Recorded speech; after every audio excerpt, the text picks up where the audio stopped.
जिद जुनून और कुछ कर गुजरने वालों की नगरी का नाम है सागर।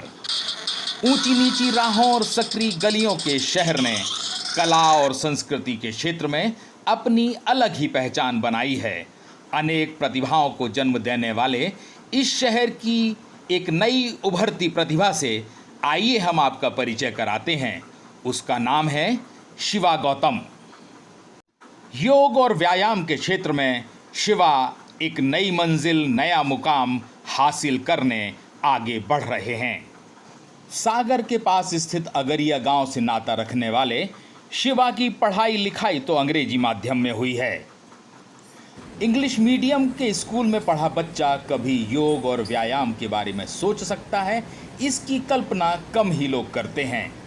मगर बचपन से ही शिवा का लक्ष्य उस क्षेत्र में नई पहचान बनाने का रहा है जो वर्तमान दौर के युवाओं की सूची में होता ही नहीं है।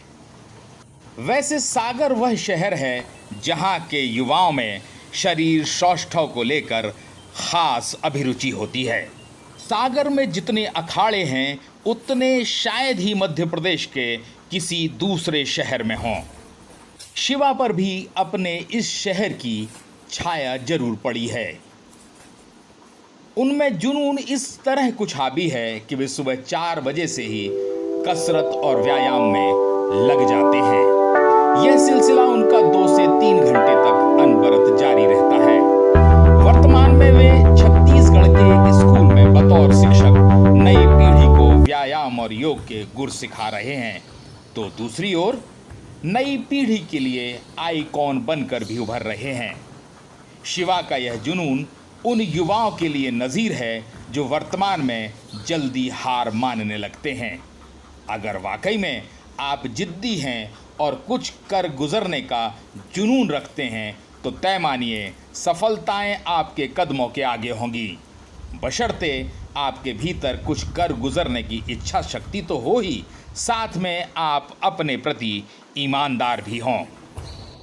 एक उभरते नौजवान के जुनून को इन तस्वीरों के जरिए आप देख सकते हैं, समझ सकते हैं कि वह अपनी सफलता के लिए किस तरह से कड़ी मेहनत कर रहा है।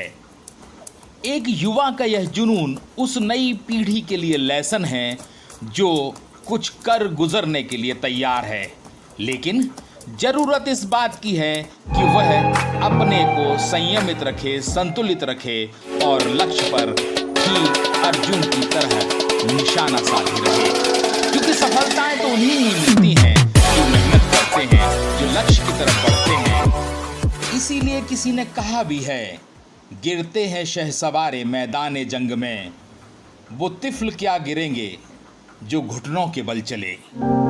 इसलिए युवाओं के लिए शिवा एक नज़ीर है, एक उदाहरण है जो यह बताने के लिए काफी है कि आप मेहनत तो कीजिए, सफलताएं आपके आगे होंगी। शिवा की जीवन शैली की बात करें तो वह युवाओं से कुछ अलग है। उसे ना तो मोबाइल का शौक है और ना ही बड़ी गाड़ियों का। अगर कुछ शौक है तो अपनी मंजिल को हासिल करने का। यही कारण है कि उसका अधिकांश वक्त योग, व्यायाम और जिम्नास्ट करने में गुजरता है। वह बच्चों को पढ़ा रहा है, सिखा रहा है कि अपने को स्वस्थ कैसे रखिए, कैसे अपने को सेहतमंद रखिए। उसकी यह कोशिश आगे भी जारी रहेगी। कितनी सफलता मिलती है यह तो वक्त बताएगा, मगर एक युवा का लक्ष्य महत्वपूर्ण है और वह उसे लेकर पूरी ईमानदारी से आगे बढ़ रहा है। युवा भी इसी तरह से आगे बढ़ें तो उन्हें मंजिल मिलना तय है।